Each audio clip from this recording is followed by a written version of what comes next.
আলহামদুলিল্লাহ আমাদের এই প্রিয় ভাই হুসাইন ভাই উনি আমাদেরকে এই তথ্যটা দিয়েছে এই মহিলার। তো হুসাইন ভাই আপনার এই কাজটা কেমন লাগতেছে?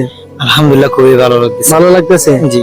তো চাচি আমাকে বললো, আমি মাছের কথা জিগেলাম, চাচি আপনি কি মাছ খান? চাচি কইতেছে আমি পাঙ্গাস টাঙ্গাস খাই না এগুলা। তো চাচির জন্য একটা মুরগি নিয়ে আসলাম। হ্যাঁ, যেহেতু চাচি মাছ খায় না, চাচির জন্য একটা মুরগি নিয়ে আসলাম। 2 দিন আগে একটা ভিডিও দিয়েছিলাম এই বৃদ্ধ চাচিকে নিয়ে।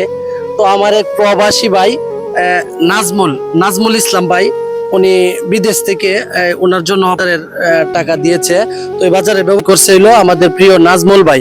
তো নাজমুল ভাইয়ের জন্য সবাই দোয়া করবেন যেন আল্লাহ তাআলা নাজমুল ভাইকে ইনকামের মধ্যে বরকত দান করেন। আর ওই চাচি এগুলো বাজার পেয়ে আপনার কেমন লাগতেছে?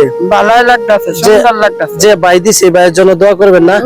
তো আপনি আবদার করছিলেন এই তেলের জন্য, ডাইলের জন্য, হ্যাঁ, এরপরে কিছু মশলার জন্য আবদার করছিলেন যে যাতে ঈদের মধ্যে গোশত রান্না করে খাইতে পারেন নাকি? তো আমরা যতটুকুই পারছি ইনশাল্লাহ আমরা চেষ্টা করছি। তো পরিপূর্ণ তো আর স্বাবলম্বী করা সম্ভব না আমাদের পক্ষে।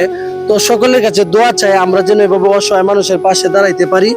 আর ওই দিচ্ছি হচ্ছে এই আলু যে দোকান থেকে কিনছি, কাজল ভাই উনি আলুর টাকা রাখে নাই।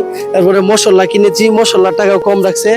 এরপরে হচ্ছে ওই আমাদের আকাশ ভাইও এই সহযোগিতা করছে কিছু অর্থনৈতিক ভাবে এখানে।